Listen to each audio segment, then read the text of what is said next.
The groceries in the grocery store is already high. So now they're going to take the people's food and they're going to feed it to the wild dogs. Cutting ice off the river for summertime. Kind of dangerous because you're standing on the Well, you can on see the river water. Standing on the river. Don't want to drop in there, but stew on a plate. See, this is how my dad eats. So how far are you from a town where you can get groceries and stuff from right here? 42 miles. Now, a lot of people are under the presumption that there's groups that are going to pay you for every cow that gets killed by wolves. Is that true? Wolves are in the states of Montana, Idaho, and Wyoming, obviously, but now they're in Washington, they're in Oregon, Northern California, Michigan, Wisconsin. They're creating problems all over, and yet the state of Colorado has paid to reintroduce them to the state of Colorado, despite the fact that they're already here. And I'm in a small town of Colorado right now, near ground zero for where the wolves here were released. And we're gonna go visit some ranches that are in this area and talk to the people who will be most impacted by the wolves and hear what they have to say about what happened here, how it happened, why they're reintroducing the wolves, and maybe what impacts they're afraid of for their family and their livelihood.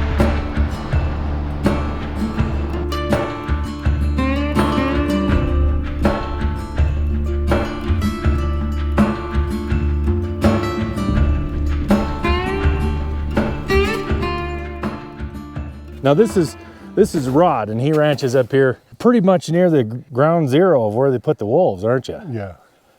How far away was it that they released them from here? Maybe 20 miles. 20 miles. Was that on public ground or private ground? State land. State land. So why did they turn them loose on state land when they? They hadn't done the studies that it was going to take to turn them loose on BLM or Forest Service. They didn't want to go through the NEPA process. I see. Which is the national environmental, how they were going to have effect on everything. So they just dreamed it up to put them on state land or private land. Well, they were going to have a really hard time finding any private land. To release the wolves on, I can imagine, yeah. Yes. Yeah. So they put them on that piece of state land, and they stayed some of them were gone the next day. Oh, I'm sure, yeah. There are no fences for wolves, just so you know. They can go anywhere they want. So how long has your family been here? I mean, have you been here a long time? Is this a... Yeah, you know, I was telling you, I thought around 1898, but I think it was a little later than that because I found out homesteaders couldn't take land until they were 21. Okay, So my grandfather was born, he was born in 1884. Okay. So to make it 21, he would have had to came here 1905. Okay. 1905 is when he came here, and that building is part of his original homestead. The red one here? Mm-hmm. Wow, that's cool. So it's been here a while then. Well, actually, his first cabin was burned down. The big cattle ranching operations, they didn't like homesteaders. No, they didn't. Yeah, So, there was a big, you remember have you ever read about the Johnson County War over in the Powder River Valley? Right. And that was all with homesteaders and sheep ranchers. And also. sheep ranchers. So homesteaders are, there was the Homesteading Act in the United States, and for a while there, all the way up to the 1920s even, you could come out here and stake your claim on 160 acres, and then if you proved up on it, which means you found a way to make a living and stayed there and built something, you could, for 2 years, I believe it was. There was a lot of stipulations, but then you could go file a deed and that land was yours. So what he's talking about is the big cattle ranches are out here. They just kind of acted like everything was theirs. Right. So, but it wasn't actually theirs. So if somebody came in and put a 160 acre claim, usually right in the middle of it, somewhere in a creek or a spring or some water, because that was the best land, it got them a little upset, with the free range grazing. Mm-hmm. Took and so there was a lot of battles over that stuff. Mm-hmm. Absolutely. So yeah, my grandfather, they kind of tried to run him off here, but he must have been tough. We're gonna go check on his cows. Now you said you have just a few cows up here because mean, this is pretty high, isn't it? What's the elevation of this? My house right here is 7,500 feet. Okay. So yeah, last winter we had major snow, but Did you? this year I would say maybe a little less than average so far. Yeah. So you grew up here then, on this place? Your whole childhood and everything? Yeah, I've lived right here except for about three years. I lived in gypsum for 1 year, and then 2 years working in town construction. And then When you were younger, or? when I was about 18. Okay. Do you do a lot of stuff with horses on this place, or is it? Yeah. Yeah. In the summertime? Yeah, and usually around the 1st of March we start having to use our horses. Because you use a lot of public ground, so that you got to ride all that, right? Yeah, It's not. most of our grazing from the 1st of May to the middle of October is all on BLM and Forest Trail. Yeah. And so when did that come about with this place? Did you get those leases In way back? 1934, 1934. when the Okay. Taylor Grazing Act started. Okay. Yeah. So this is the 60 cows I'm feeding here. Boy, they look fat. Look good. These cows are doing good. Yeah. They're actually a little bit over fat. These are mostly Angus crosses. Yeah, they're an Angus, some Gelby, and Salier. That's the Flat Tops Wilderness. Oh, way over there. Yeah, that's the Flat Tops Wilderness, and Way out there. that's like It's all mountain W ranges. Mountain, Sheep Mountain, Derby Peak, and Dome Peak. And we take hunters in the Flat Tops northeast. So from that Sheep Mountain going north there, that's our outfitting permit for Okay. that area for the hunting and fishing. We take fishing trips up there. We pack people in with horses and set up tents and mainly drop them off for the week. And we go back and pack them out and bring out their game. So what that means is if like you want to go somewhere back there and you need a but you don't have the ability to get yourself back there, you can hire him and he'll pack in a camp and set it up for you, right? And then you just come into the camp and then he'll go back and get the camp later. Well, Or is it up on top there? not quite the skyline there. Okay. That's the boundary of our private property in this valley here. Is right on that kind of open ridge there? Yeah, yeah. So Okay. we border this Castle Peak Wilderness. So this is Burns Hole. This is Burns Hole, okay. This valley here. This valley. And this you really bowl. can't see some of the big hay fields. I saw them driving in. So there's about there's 7 ranches, 8 counting me. There's 8 ranches in this Burns Hole. There's about 100 people right in this area here that live, I believe. Pretty much all of them are still in the same family that homesteaded them. Oh, really? That's All unique. but one. Yeah. So this is kind of a hole in the middle of wilderness, like so you're seeing mountain ranges all the way around here. Is that wilderness all the way around, or at least Forest Service, or the Flat Tops Wilderness. This is King Mountain.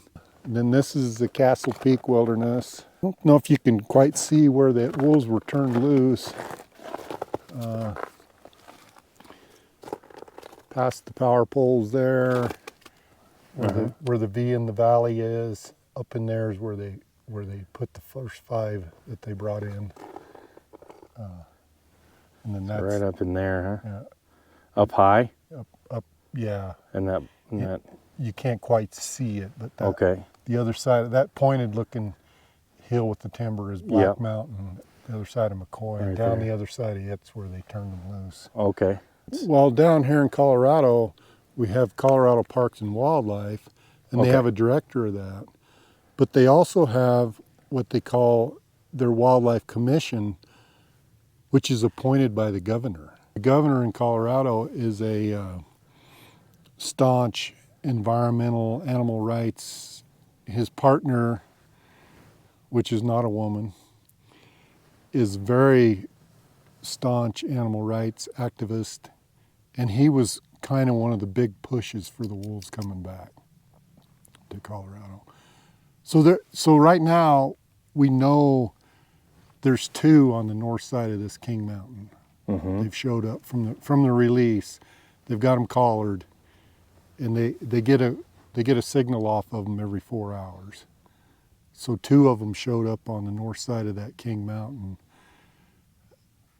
So the rest of them didn't show up. Just 2. Just 2 showed up. So there. that means that there may be more than one pack forming then. Oh yeah. Because yeah, they weren't all from the same pack. Right. So they're going to separate off and then breed. You're going to have hundreds of wolves before you even have the opportunity to try to control their numbers in any way or manage their numbers, however you want to say it. I just think there's so many people in Colorado. There's a lot of people in the mountains in the summertime, backpacking, whatever they're doing. It's just not conducive to wolves. My cousin's got a herd of horses on that mountain still. All of his hunting horses, about 50 head of hunting horses, turned out up there. And I asked him the other day, I said, have you been checking for the wolf tracks? And he's like, well, I better get up there. So today I see snowmobile tracks with my binoculars. Oh, okay. Where he's went and to check on his horses, because them horses can paw. Yeah. Horses can paw if there's feed to get. Where cows won't or Right. can't. Yeah. They can stay out as long as they're digging feed out. They're in good shape. Usually around the 1st of March they'll have to bring them in, but. In an area like that where you have really game rich, for a while they're just going to have a heyday because none of those animals know anything about wolves, right? Right. And then after, but these animals right here are nice and slow. Yeah. Right? To think that a wolf isn't going to go after a cow, that's and the CPW in Colorado has really worked to bring back a moose population. And so the moose are getting fairly plentiful here in the edge of the flat tops and burns. The game warden said the other day that there's a lot of moose. Well, they're a solitary animal and they don't have a chance. In this deep snow, the wolves are gonna, I don't know how long it'll be, but this moose population won't stay like it is if the wolves continue to increase. I don't know what the moose have done in Montana, but the moose are where they've seen the most hit in a lot of areas because and he's talking about heavy snow. Wolves get better with the more snow you have because the animals that they're hunting are weaker. They have to dig through snow and they have to fight through snow, and wolves can run on top of it usually. When it gets towards springtime, you start getting some warm days and the snow settles and freezes.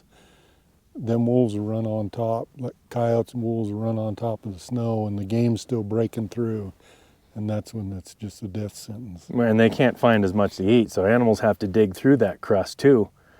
And so they're weaker at the same time that the wolves are getting stronger, and that can be a disaster. Your ancestors dealt with wolves a little bit here? Yes. Long time ago? My grandfather, there were no wolves here when my grandfather came, but then I've discovered like around 1913, they had a really, really bad winter, and my grandfather said the wolves came down out of the north.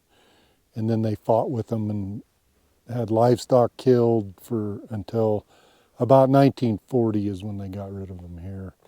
And one of the last wolves in Colorado was on this Castle Peak, and they called him Old Lefty because he had been in a trap and had his right front paw was pulled off. Messed up, yeah. And they hired a government trapper to come in. It took him 2 years to get him tracked down and killed up here. Wow.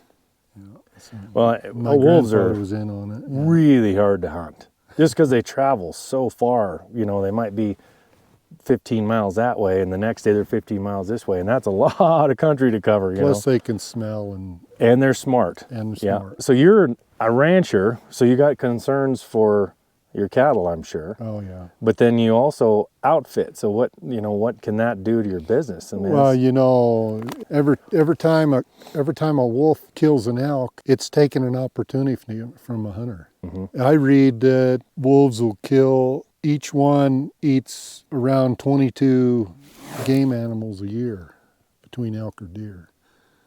So if they get as many as they're wanting to get at 150 to 200, that's a lot of elk and deer disappearing every year. Eventually, it's going to be taking licenses away. They won't be able to sell the licenses that they are.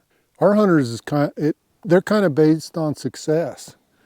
The return hunter is somebody that hunted in a group that was able to have some success, kill an elk or deer, or part of the group did. When you start having groups of hunters that come out here and spend the kind of money they do for an out-of-state hunting license, pay an outfitter to take them out, and ours is not that expensive of a hunt as a drop camp on public land, but they're still paying $4,000 to $5,000 to come out here and go hunting and not have a chance. Mm-hmm. They're going to quit coming. They're going to do something different with their money than go camp out. We can talk about money too, like money-wise, meaning the government of Colorado has paid money to put 10 wolves here, right? At $1 million a piece. At $1 million a piece of taxpayer money. Is what they claim. But there's now 12 wolves here. That they know about. So the other two... There's more than that. Oh, it's way more than that. The other two just showed up and didn't pay money for. So they were already here, and yet you're spending $1 million per animal to put more of them here, right? Am I right about that? That's what I read, that they figure it cost about $1 million a wolf to get them from Oregon to here, to get it all coordinated with the helicopters and the catching of them and transporting them and then to pay the labor to do it. Yeah. Now, it's interesting how Colorado did it too, because Colorado, for some reason now, they're able to get something on the ballot so that individuals voted this in, right? It wasn't... It was voted in. Mainly the Front Range of Colorado were the ones that passed it, that they were going to introduce wolves west of the Continental Divide. So the East Slope that voted it in, they shouldn't even have had a chance to vote on something that wasn't going to affect them. Mm-hmm. But mainly the big city area of Denver, Boulder, Front Range is what passed. It didn't. Well, there was 2 counties, I think, on the West Slope. So you're talking cities, right? That voted it in. Have you ever seen The Hunger Games? No, I didn't. So Hunger Games movies are about a society that's sectioned off into 12 sections, and the one is just one big city, and they rule the other 12, and the other 12 are the ones who actually produce the food, mine the coal, take the timber, but they rule them, right? And they just suck the resources out of there. But you can't vote anything in or out because the people in the cities are the ones controlling everything. That's kind of a picture of what's happening here to me in Colorado and a lot of places in the West, because if you have a big population in a city that doesn't understand, that they think they do, but they don't understand how rural life works, but they're dictating what happens in rural areas. Because I'm guessing you didn't vote for the wolves to be here, right? No, hardly anybody on the West Slope of Colorado, and definitely not ranchers or outfitters or hunters voted for wolves because they already know what they do. Yeah, it's funny because we've had, it's like wolves are coming into Colorado, but we've got a lot of data from introducing wolves in Wyoming, Montana, and Idaho first, and over in Michigan and Wisconsin, where they came into on their own. In Minnesota. In Minnesota, where they came into on their own. We've got a lot of data of what actually happens when wolves are in an area. So it's not like they were completely ignorant of that. But what do you think if they were to put that on the ballot today? Because this was years ago, right, that they passed They this? voted it in, let's see, when was that? What is this, I think 2020. Either 2019 or 2020 is when they got it on the ballot in the fall. And what aggravated me was the fact I confronted some of the local game wardens to get some information out there so the public could make an educated vote. And they were told, I think by the governor, you guys stay quiet, because we really don't want the game department getting involved in the vote. As far as I'm concerned, they weren't getting involved in the vote if they would have just give the public information and let them make their decision. Mm-hmm. But as it was, the public made this decision to vote for wolves because they thought that's what the game department wanted. Well, most of the game wardens didn't want that. No, you have, and the reason I will state this, and you can attest to this or not. When you have an ecosystem that you're managing, because this in modern day society, we don't have an ecosystem that will just automatically run on its own. No. You don't. We There's manage. too many people. Yeah, too many people, too many fences, too many things you have to watch. So the game and fish departments, they have to manage, like, okay, we need to try to build this herd of deer or this area of elk up, try to maintain or build back the moose populations, like you said. And if you throw an animal in there that kills a large number of game animals and it travels 70 miles at a time, how do you manage the rest of the game animals not knowing what impact that's going to? It just throws a whole monkey wrench in any plan you have. That's why they should have done their NEPA study. Yeah, so what's the NEPA study? That would be on national forest ground, like federal? On any kind of federal ground, any activity that goes on federal ground, they're supposed to do a National Environmental Policy Act study to determine how whatever they're doing, how it's going to affect the local economies, the wildlife, anything that they do. They're supposed to do this study to see, and they didn't do the study At all? for the wolves. No, not for the wolves. They just decided they're voted in, we're putting them in. And when it got voted in, that's when they should have started doing their study. Oh yeah, that was 4 years ago. Yeah, which they didn't do. And the Gunnison stock growers, I don't know if you read about that. No. The Gunnison stock growers, and there was 2 groups out of Gunnison, Colorado, that sued the state to try to make them do the study, the NEPA study, before they could reduce the wolves. Well, a judge in Denver ruled that they could still turn loose their wolves without the study because their suit came too late. So You didn't hear So about basically, no. So they completely threw out normal policy, which to take them off the list, I'm sure we'll have to go through all of those studies, Right. right? To delist wolves or grizzly bears or anything, it's always about, in Montana, it's like, well, we didn't study enough of how the pine nut affects the grizzly bear population, so we can't delist them yet. That's literally what they did. And so that kind of stuff happens. To get them off the list, you will have to do all these studies, but to introduce them, they just completely jumped over it, went to state land instead of federal land, and turned them out. That's pretty underhanded. It's underhanded. That is really underhanded. It's underhanded, and there was 2 ranchers. One guy's house was within half a mile of where they turned them loose, and another big ranch with 400 cows a mile from where they turned them loose, and they didn't even tell these people they were bringing them there. Wow. And they're talking like it's such a great success. Well, That's great success. They haven't even got started yet. They just turned them out. a month ago, and they're already bragging about what a success it was, and they're not telling the people that nearly half the people that voted against it. Mm-hmm. The vote only passed by a small percentage, not even a percent. This is very familiar to me because this is all the same stuff we heard in Montana when they turned them out. Big, huge success, and what they were looking for there is 10 breeding packs of 10. Now, they didn't ever say what was going to happen when they reached 10 breeding packs of 10. That was just the target, 10 breeding packs of 10. So you got 150 wolves. And at that point, I guess they were just going to self-regulate. I don't know what they thought, but you got to think about this is how it works.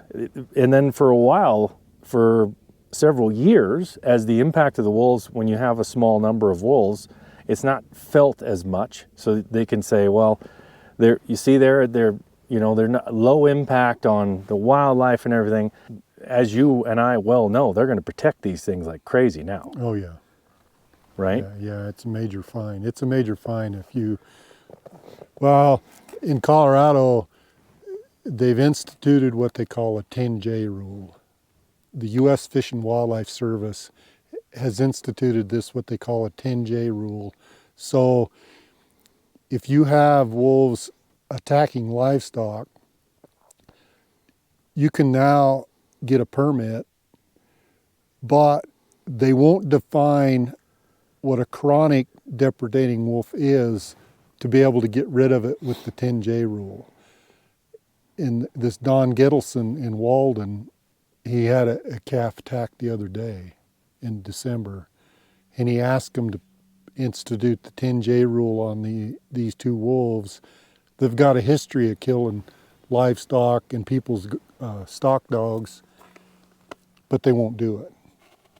So now a couple of the congressmen, Colorado congressmen, they're pushing the Division of Wildlife to define when they're going to institute this 10J rule, because right now they're dragging their feet, because here they just turned out 10 wolves and there's 2 that need killed. Right, already. So the 2 that were here. Yeah, and so you got to understand too, you're putting them in an area, you're surrounded by wilderness, but you have these slow animals that don't really run away that well, cattle, right here. I mean, they're kind of a sitting duck, and you turn them out into the wilderness in the summertime, they're even easier to get there. So they're gonna kill cattle. I was to a cattlemen's meeting at Rifle, Colorado a week ago, or a little over a week ago, and the head Division of Wildlife guy for the Northwest region of Colorado, he finally just got frustrated with the questions from the ranchers and told them, this is an apex predator and they're going to kill cattle and sheep. Mm-hmm. So they already know. Oh, they know that. Yeah. That they're going to kill cattle and sheep. Now, a lot of people are under the presumption that there's groups that are going to pay you for every cow that gets killed by wolves. Is that true? They say it's that they're going to reimburse us for any losses, but when we turn these cattle out in the summertime on these big open ranges, we're not even going to see those dead ones. No, you won't even find them back. No. I know a girl that rides on the what do they call it? The Green River Drift at Pinedale. And she said, you come up on a wolf kill, you might find a couple pieces of hide and some bones around, but there's nothing left even determining if that was a calf at one time. Now, what groups are these that are saying they're going to pay? Do you know? Well, the Division of Wildlife has set up a fund. Oh, okay. CPW of Colorado has set up a fund to fund livestock losses, but you have to prove it. You still have proof, right? You have to prove the burden of proof there. You have to prove that the wolf actually killed that cow. Now, they could come along and say, this calf died on its own, so we're not paying you. Right. Well, how are they going to determine, or anybody going to determine whether it died on its own, or whether the wolf No killed way it? to determine that. But there's another thing. People say, well, you get reimbursed. Great. So if you you have full find it. coverage on your car, let's say you do prove it. Let's say you prove they killed your cow and you get paid for it. And let's say you have full coverage on your car. Does that mean that you want to wreck it? So because you get paid? No. Somebody else hit my son, his pickup. I ended up having to spend $3,000 and try to find another vehicle for him to drive because it was totaled. He didn't do anything. Insurance covered it. I still have out-of-pocket cash and a month of a pain in the butt trying to find something else for him to drive. Every time you lose something like that, it isn't just the money that you get for reimbursement. It's trying to replace it, figure out what you're going to do. Get the money in the first place. Then you got to take the time to prove that a wolf killed it, if you can. It's just a pain. As ranchers, our goal is to take grass, which is a renewable resource, and convert it to food for people. That's what we're doing. And even with the hunting, the wildlife is converting grass, and a lot of times it turns into food for people. So now they're going to take the people's food and they're going to feed it to the wild dogs. The groceries in the grocery store is already high. So now you're going to take some more of the people's food that's all over the West and feed it to the wild dogs. You think about that equates to money as well. Right. So anytime that you have an industry where money is coming in, so you have an industry of beef, which people don't understand where it comes from, but this is where it comes from right here.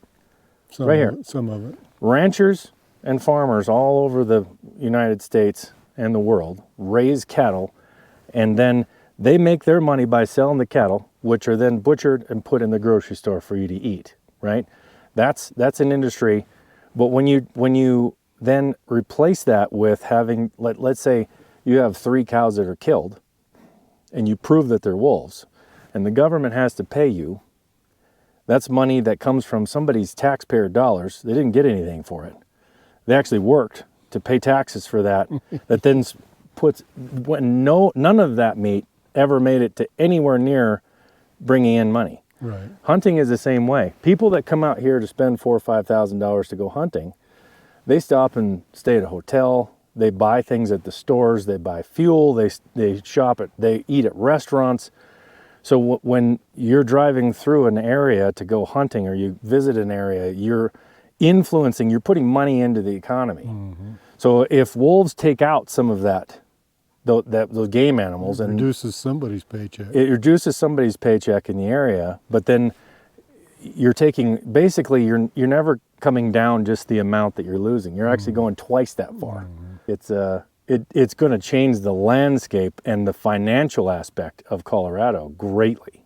It has in every state it's in. The millions and millions of dollars it takes to manage wolves, even to just manage their populations, on top of the losses that you take from hunters. And northern Idaho, for a long time, they didn't have any hunters there at all because there wasn't any game animals anywhere. Did their elk come back or no?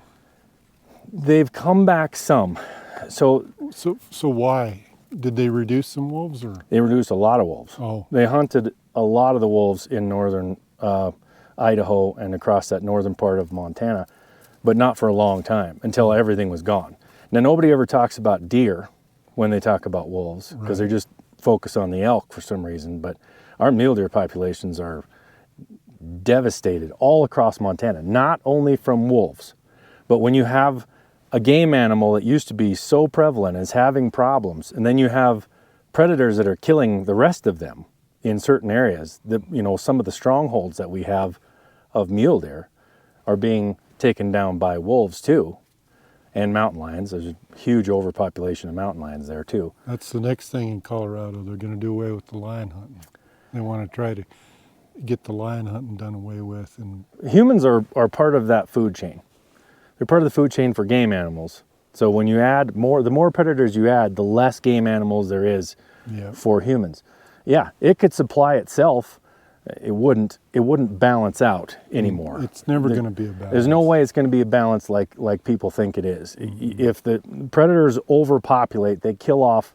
They don't have any concept of conservation. So they just kill off everything and then they starve to death. Or they move on. And that's been proven time and time again. They run the livestock people out of business. Yep. People have a problem with humans hunting, but yet we're the most efficient killers, efficient and humane killers right, of wild game, because we pick out when we're hunting, you pick out the prime animals that are middle age, the bulls, which you can shoot a lot of bulls and still have population growth, because it only takes one bull to populate 20 a whole bunch 30. of cows. So you're taking out meat, but you're not ruining the population. And we never shoot babies in the spring. So we're very selective. But when you shoot something, we're killing it pretty quickly, very quickly. Mm-hmm. So wolves don't do that. Mm-hmm. They don't really care about humane, and they kill everything from the babies, because they're easy to catch, all the way up to bulls. It doesn't matter. It's always a shock to me that if you're going to be against hunters, I would think wolves would be in that totally inhumane way of killing. So these are some of your outfitter horses These here. are some of our hunting horses. So do you break your own horses, or? Yeah, we train on horses. Usually the ones you buy, you got to retrain. Yeah, usually. 3 of our camps that we haul people into, we go with a team of horses in a wagon.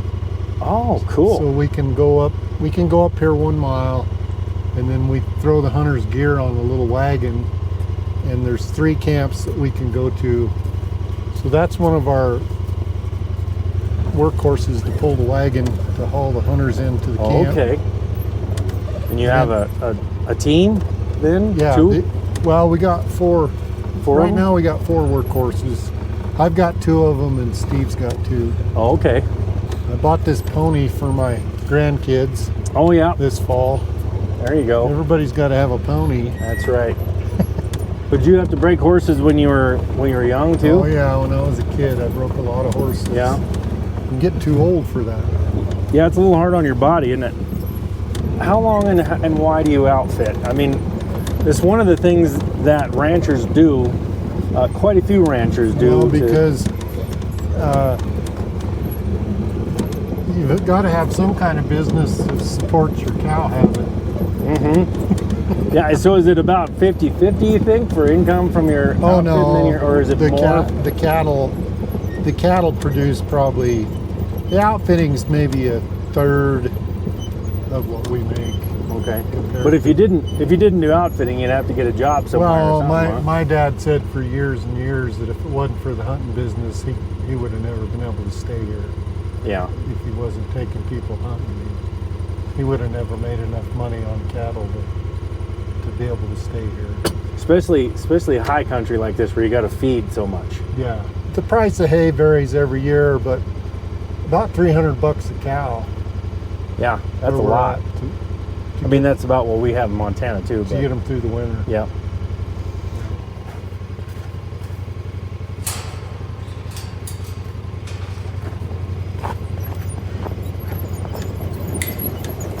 A lot of people are upset about the fact that ranchers use public land for grazing. But the impact that they have on the ground is so beneficial to the elk and the deer populations. In a couple different places in Montana, they've eliminated grazing from specific areas of public ground. Within 2 years, the elk leave. They didn't even like to use it. It's old growth. Yeah, they don't do that stomping down. So the study they did on the American Prairie Association out in or American Prairie Reserve is really found that without either buffalo or cattle on the land, you lose almost the entire ecosystem. You lose the bird life, the elk, the deer. Everything doesn't use that land anymore after just a few years. It gets decadent. Huh? It gets what they call decadent. Yes. It's old growth. It's not the new regrowth. Yeah, and it's not all stomped in the ground, so it's got new shoots of grass. It's all old rank grass, and they don't like to use it. No. The elk don't. Right. So these ranchers that are doing what you're doing are actually benefiting the land all around us that people then can take advantage of because it's public land. They can actually utilize that land and see the elk and deer and everything. But if you take them off of it and get rid of this ranch because they can't afford to do it anymore, And fire suppression. and fire suppression because Overgrown grasses and and then the logging industry is good for fire suppression. Yeah. so how old is this building here? This shed, actually this Those are some cool logs. This old shed was moved from down there where my house is now. This was an ice house at one time. My grandfather's ice house, where they cut ice off the river in the wintertime, hauled it, stored it in sheds like this with sawdust, so they'd have ice through the summer.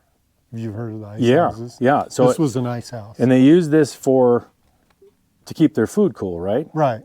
So they'd have ice through the summer. Right. And you could keep ice through the summer by doing what he's talking about. You had to put layers of ice in either straw or what did they use? Straw or they used sawdust. Sawdust in between. My grandfather used sawdust. I think my dad was still cutting ice maybe in the 50s before they got refrigeration.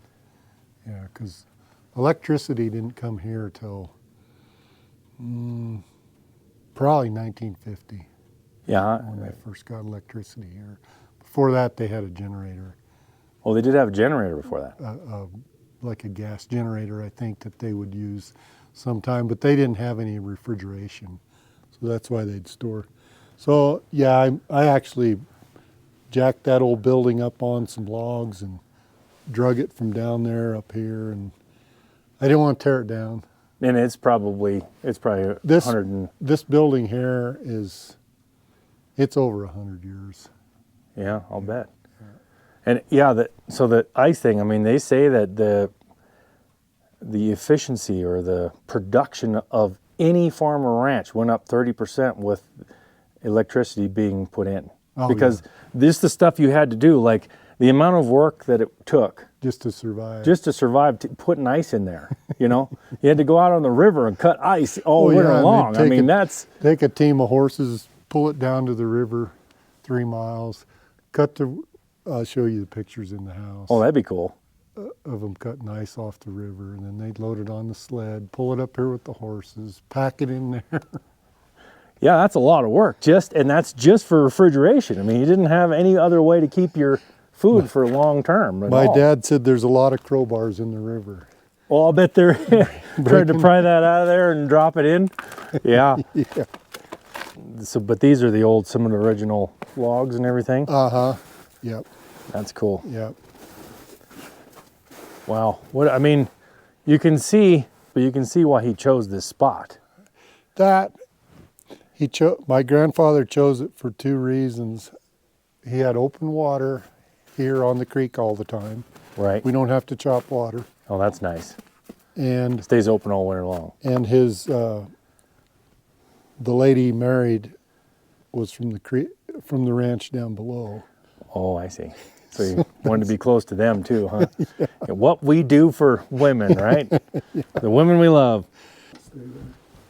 Might. And this is Jackie, his wife. And he said you've been married for a few years. A few. Yeah, how many is that? 43. 43, huh? 1980. 43. You guys met? In high school. Yep. So I met my wife in high school too. I grew up in Eagle, and his mom was so afraid that I was not going to like it up here. She didn't let us sell our house in Eagle. Okay. Rent it. She thought I'd move back.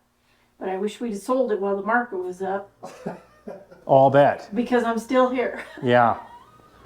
43 years later. Cutting ice off. Oh yeah, look at that. Cutting ice off the river for summertime. And they have these ice tongs. Ice tongs. That's what they are right there.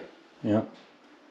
So they would, and a saw. This was made for that, right? Yeah, I don't think we have a saw. And the saw that they would cut down and cut blocks out. Mm-hmm. Kind of dangerous because you're standing on the river water there. On the river. You don't want to drop in there, and then take these huge blocks. That river's moving way faster. Oh yeah, if you fell in there, you'd be gone underneath that stuff, wouldn't you? That was my father, probably, and a guy that lived here. Oh, look at there. Is that when you were first married, or? I think that was maybe a year before we were married. Oh, okay. That's pretty close to when we were married, right? Wow. At her mom and dad's house, yeah. Time flies, doesn't it? You deal with clients all the time, right? I mean, for hunting. Are you the storyteller? Because usually yes, usually when somebody has to be the storyteller when you're an outfitter, you got to have somebody who's really good at the stories. Is that you, or do you have somebody else? It's him. It's him? Is he the one, is he the talker? Yeah. Yep. My brother-in-law, he likes to tell them stories, but some of it's not all true. Oh. I say all my stories are true until at least 9:30 at night. And then after that, all bets are off on that one. They may not be true after that. Wow. So stew on a plate. See, this is how my dad eats. This is the only way my dad eats everything. Is On cornbread. on Put your cornbread. cornbread on. Oh yeah, I got to get the cornbread on there. And then the one Got to do piece, this right. the one piece has honey and butter on it. Absolutely. Over there? And We didn't drive across the field over there. do you guys have a website for that, or? Yeah. Schlegel Outfitting. I'll put the link to it down below so you can check it out if you want to come hunting over here before the wolves kill everything off. It should be really good hunting right now, because I came over the pass there and it was just, it's incredible how many animal tracks. I saw some bighorn sheep. You did? Yeah. On what pass? On He came down the trough road. Yeah, I came down That's the right trough where road. they put the wolves. Right where Yeah, the that's what bighorn he was sheep saying. are. Right Okay, there. right there, huh? So today's newspaper that I read, the only one we get, did Rod tell you? The front page shows the elk on the golf course in Eagle. And Okay. The headline is, "Elk have nowhere calm to go." Because all the loose dogs around town are chasing the elk in the sky. Oh. Unleashed dogs. So are the elk chasing have it. no Nowhere place, calm. no place calm to be. And I told her, I was like, what makes them think there's going to be any place calm to be once they get a bunch of wolves chasing them? For those of you that don't know, in the camera, when we settled the West, we pushed all the wildlife up into the mountains, because when Lewis and Clark were here, there wasn't a whole lot of game up in the mountains. Some of it was, but very little of it, mostly on the plains. So we pushed them all up there in the wilderness areas, the high country. And now when you put enough predators up there, it moves them back down into the plains, because they're trying to go away from the predators. More pressure. There's more pressure by predators than there is by humans. Our accountant told my father several times that there's no other business that has the amount of investment and labor for the return on their money. There's no way they would do what we do Right. for that return, with the amount of equipment, land, the cost of operating. There's no other business that operates that way. They gotta have a bigger return. But Yeah. You do it for the lifestyle, but you have to remember that while you're stressing out, and because it's also risk, Yes. huge amount of risk for very little profit. Just to be able to live and work 7 days a week at it. the lawyer for the Gunnison stock growers that tried to sue to keep the wolves from coming said that he figures with family ranches, the stress over the wolves is going to cause family stress to where some of them will have to sell out. Some of it's going to cause divorce. It's just the stress of it, of the family having to put up with the constant threat. Yeah. Well, and it's not that that's going to cause. It's not like they're not stressed now, right? And the wolves are going to cause stress. No, they're already stressed. You already have this high stress thing that doesn't bring in a lot of money. So it's which the most conflicts between husband and wife are over money and children, right? So if money's already the thing, and then you add another element to it, it's enough to tip people over the edge. I'm already getting people that are already selling out to leave ranching because of wolves. They're like, I don't want to have to deal with another problem that then takes some more of my profit out. And the stress of dealing with it. Now, do you have any idea? I mean, are you going to change anything to deal with the wolves here, or? It's a way, for us, I guess it's gonna be a wait and see, you know, what's it gonna be like. I mean, I'm old enough that, I mean, I can quit if I have to. I'm 63, so, you know, if I can survive 5 more years, I'll probably be done anyway. The next generation, the ranchers or the young men that are 40 to 50-year-old now, in 10 years, they're the ones that are going to get put out of business, is what I figure. If the wolves are allowed to go unchecked. Right. If you're allowed to manage the wolf numbers, it's going to be a problem, and it always is. It's a problem that you have to figure out how to get around this and how to deal with the stress to the animals and how to hunt them. You're going to lose massive amounts of game animals around here. So you're going to have to try to build back numbers after you limit the wolves, but same process has happened all over the place. But it's possible. The problem is you're adding another stress on the next generation that limits the amount of income they can make even more, especially if you damage the elk herds, because you're taking away another element that they can make money from. Right. Well, they said we could probably take tours to see wolves if we wanted to take tours. Yeah, that's what they said in Montana, and that won't happen because wolves they don't sit here on this mountain. They're 70 miles away from here for 9 days, and then they'll show up for 2 days, and then for 9 days they're on their big, so that you just never know. This was one of the first ones. The first wolves? And he got his picture taken. Yeah. He sat there. We know the guy that took it. It's legit. And this is there one he of the sat. first one they One of the they first introduced? over there on the trough road. Okay. You came right by that spot. There he is. Yeah. I mean, and the thing is that Colorado wanted wolves. Montana refused to give them any. Idaho did. Wyoming did. Washington did. Canada did. Because they're like, we're not inflicting this on another set of people. They're like, this is devastating financially and to a whole number of industries. They're going to get their next 15 in December from Washington, from the Indian reservation in Washington. Yeah. Louisville Indians. Isn't that where these came from? No, these came from Oregon. Oh, the Indian reservation in Washington is where the next are. Yeah. So let me ask you this: if you can get something on the ballot to introduce wolves in Colorado, can you get something on the ballot to hunt them? Could you go through the ballot system and create a hunting season? If we're gonna go full democracy here, which is what you're doing in Colorado, not you, but so that's why the United States is not a democracy; it's a republic. That's why we have the electoral colleges, so that the strip of people on both coasts can't control the entire country without understanding the realities of life in those areas. Right. But in Colorado, that's what they're doing. They're using a populist vote to dictate what happens in rural lands. So, I mean, it doesn't work out very well, ever, which is why mob rule is what it is. But I'm wondering, I don't know that right now. Honestly, I would be very interested to see if you redid this.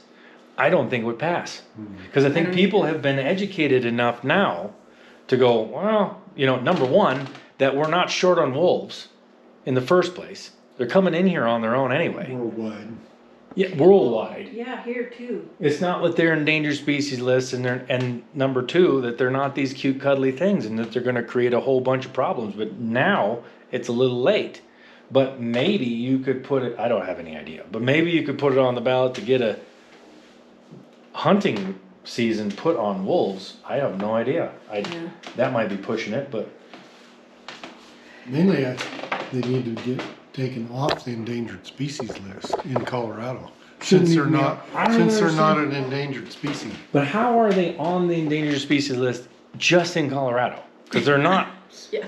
I mean, I thought it was crazy that the endangered species list had them listed, wolves and grizzly bears, endangered at all in the United States. But it's weird to me that they're not endangered in Wyoming, Montana, and Idaho. In fact, we're 10 times the number that we wanted to have In Montana. in Montana alone. And yet in Colorado they can be endangered. I don't understand how that even works. We don't either. So how far are you from a town where you can get groceries and stuff from right here? 42 miles. 42. An hour. Anywhere we go, it's an hour. Anywhere you go, it's an hour. 'Cause Anywhere. 42 miles, but there's some gravel in there, right? Yeah. Yep. Huh, quite a bit of gravel? Quite a bit. Car's always dirty. Yeah. And then if you get snow, it's worse, huh? Yeah. So these are your young bulls, huh? Well, yeah. And are these yearlings? These are yearlings. Yearling bulls? He's like, where's the corn? Yeah, where's the corn? He's like, no, that's not what I'm talking about. I want corn. When you invest in a cow or a bull, you're not just losing a cow or a bull. You've sought these out in particular for their breeding for, specific purposes like bloodlines and everything like that. So losing one of these is a little bit different than just losing a cow, like a random. If people think of like maybe when you're losing a cow, we just lost a cow. But if you lose one of these bulls especially, it'd be like a specific animal, right? Yeah, the genetics. We study the genetics and what kind of genetics we want to put into our cows and see what kind of calves we'll have. So it's a lot of thought and study, and they're expensive. These little guys are expensive to start with. Well, and buying them, and then you're feeding them right now, right? Right. So I mean, how long do you have to invest in these before they start breeding? They'll go out in May. And that's the other thing. Yeah, we may not see them again. They go out on the forest and the BLM, and look, hopefully we'll see them in the fall. Get our bulls back. Well, Rod, thank you for taking me around and showing me your place and all the stuff we discussed. I appreciate it. All righty. Yeah. Good meeting you. Take her easy.